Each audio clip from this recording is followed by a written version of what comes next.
Petite déception ce soir au coup de sifflet final avec ce match nul 1 partout à Montpellier, un score qui est pourtant plutôt logique au vu du match réalisé par l'OM, mais qui est une déception parce qu'on ne profite pas des défaites de Lille et Lens. Pour autant, c'est pas un mauvais résultat par rapport à la physionomie du match, mais il y avait mieux à faire si on avait montré plus d'ambition dans le jeu, notamment en deuxième mi-temps. On va revenir là-dessus tout au long de cette analyse, avec dans un premier temps l'analyse du match, puis l'analyse des joueurs avec les tops et les flops et les notes. De votre côté, donnez-moi votre ressenti après ce match nul à Montpellier. Est-ce que vous pensez que c'est un bon point ou à l'inverse, est-ce que vous pensez que c'est un résultat très moyen de la part de l'OM? N'hésitez pas aussi à me donner vos tops et vos flops dans les commentaires. Avant de passer à l'analyse, on va revenir sur la compo alignée par Gattuso, un 11 de départ sans trop de surprise avec Bemba, Gigot et Balerdi dans le trio défensif, Klose et Murillo sur les côtés en l'absence de Renan Lodi qui est suspendu, Pau Lopez au but sans surprise, au milieu on retrouve le duo Kondogbia-Verretou comme on pouvait s'y attendre parce que c'est le tandem qui apporte le plus de garanties actuellement. La petite surprise du 11 de départ, c'est la titularisation d'Azdin Ounahi dans un rôle plus offensif.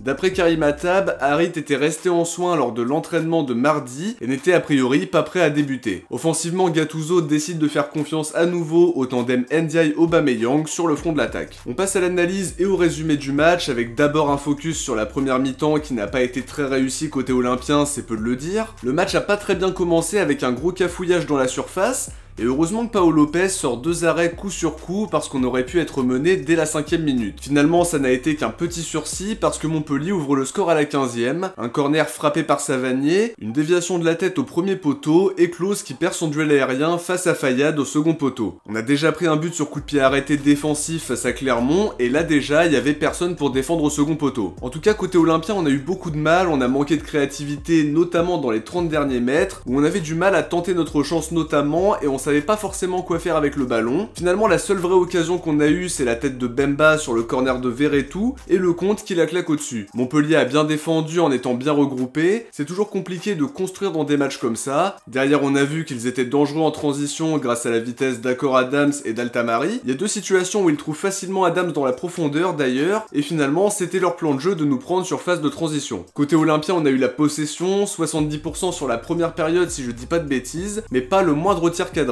Les frappes qu'on a tentées se sont envolées bien au-dessus, on n'a vraiment pas été inspiré offensivement parlant, et face à une défense regroupée, c'était compliqué d'espérer mieux. On a continué de pousser sans être forcément hyper dangereux. Le problème, c'est que nos pistons n'ont pas été très en vue, nos centraux étaient très resserrés entre eux pour éviter de se faire prendre par la vitesse d'Adams et d'Altamari offensivement parlant. Ça a été compliqué pour nos attaquants parce que Montpellier était très regroupé derrière, et ils ont vraiment pas laissé beaucoup d'espace. Ça n'empêche que côté marseillais, ça manquait de mouvement, et face à une défense regroupée, ça ne peut pas fonctionner. Sur la deuxième, on revient avec de meilleures intentions. Aubameyang qui se procure très vite une situation sur une passe de Verretou, mais Julien défend très bien. Il y a la frappe de Verretou après une superbe passe d'Iliman Ndiaye, et le compte qui fait l'arrêt qu'il faut. L'occasion d'Aubameyang dans la surface qui est bien trouvée par Ndiaye après un superbe contrôle orienté aussi. On redémarre fort et on va concrétiser ce temps fort avec l'égalisation de Verretou qui arrive lancé et marque de la tête sur un magnifique centre de Klose. A noter aussi qu'Ounahi est à la passe clé avec le décalage pour Jonathan Klose. Par la suite, le rythme est retombé des deux côtés. Il se passait pas grand chose mis à part quelques fulgurances de Koulibaly qui a vraiment fait une belle entrée et qui nous a mis en difficulté sur certains de ses dribbles. Il y a la tête de Balerdi qui touche la barre sur une autre action, mais clairement on a manqué d'ambition à partir de l'heure de jeu, on a du mal à prendre des initiatives à partir de ce moment-là du match, on doit pousser plus pour aller chercher les 3 points, mais à partir de l'égalisation, on n'a plus rien vu. Alors au vu de la physionomie du match et du fait qu'on ait joué avec ambition pendant seulement 15 minutes, le match nul c'est pas un mauvais résultat, le souci c'est qu'on doit prendre des points pour rattraper notre mauvais début de saison, et c'est dommage parce que Lens et Lille ont perdu ce soir et qu'on n'en profite qu'à moitié en prenant un seul point. Pour autant, est-ce qu'on méritait mieux? Je suis vraiment pas sûr et ça nous conforte dans notre idée. Il y a encore du chemin à faire, on n'est pas totalement guéri et va falloir clairement progresser parce que c'est encore un match très moyen ce soir. On passe au top et au flop en commençant par les tops. Le premier que je vais citer, c'est Pau Lopez qui sort 4 arrêts très importants qui nous permettent de pas couler et surtout un double arrêt en tout début de match qui nous évite d'être mené après 5 minutes de jeu. J'ai aussi aimé le match de Kondogbia qui a été très propre dans ce qu'il a entrepris, rarement pris à défaut dans l'entrejeu, propre dans ses contrôles, très bon dans les duels et précis dans les passes. Il confirme en tout cas le bien qu'on pense de lui sur les derniers matchs et c'est vraiment très important. Verretou aussi mérite d'en faire partie, il a beaucoup apporté offensivement sur le début de deuxième mi-temps notamment, sa prestation n'est pas régulière de bout en bout, avec notamment quelques difficultés dans les duels en première période, mais je trouve qu'il montre de très bonnes choses match après match. Pour les flops, je vais dire Aubameyang qui n'était pas dans un grand soir mais qui a joué le match match en entier quand même et j'ai trouvé ça un petit peu surprenant. Il a pas cadré ses tentatives et clairement je l'ai pas trouvé très inspiré. Je vais aussi citer Murillo que j'ai pas non plus envie de citer comme un flop en puissance non plus. Je trouve qu'il a fait un match moyen, un match assez neutre ce soir, pas forcément en difficulté défensivement, absent offensivement par contre et qu'on a finalement très peu vu ce soir. J'ai pas aimé non plus l'entrée de Vitinha qui m'a paru aussi peu à l'aise que quand il était rentré face à Clermont. Il n'a rien réussi ou presque et c'est vraiment pas encourageant, surtout que depuis 2 matchs, Gattuso lui préfère Iliman Ndiaye qui donne plus satisfaction dans le jeu. On enchaîne sur les notes, 6,5 pour Pau Lopez qui est certainement le meilleur olympien sur la première période. Il sort une double parade hyper importante dès le début du match sur un gros cafouillage dans la surface. Il sort un arrêt important devant Akor Adams qui partait seul dans la profondeur et aussi sur le coup franc excentré de Savanier. 5,5 pour Klose qui n'a pas fait une super première mi-temps. Je l'ai trouvé en difficulté techniquement parlant, il est battu dans son duel aérien sur le but de Fayad, mais c'est lui qui est passeur décisif sur le but de Verretou avec un super centre. 5,5 pour Bemba que j'ai trouvé assez solide défensivement, plusieurs interventions importantes, j'ai bien aimé sa prestation qui est finalement dans la continuité de ses derniers matchs. 5,5 pour Gigot qui lui aussi a été plutôt bon défensivement, je trouve que Bemba fait un match un peu plus solide que lui quand même, mais il a fait un match correct. 5 pour Balerdi qui a fait de bonnes interventions notamment en début de match, même si son énorme erreur de relance aurait pu nous coûter un but si Montpellier avait mieux joué le coup. Il se fait aussi complètement bouffer par Koulibaly sur une des actions de la deuxième mi-temps, et il y a une ou deux situations où on l'a vu se faire prendre dans le dos par Adams.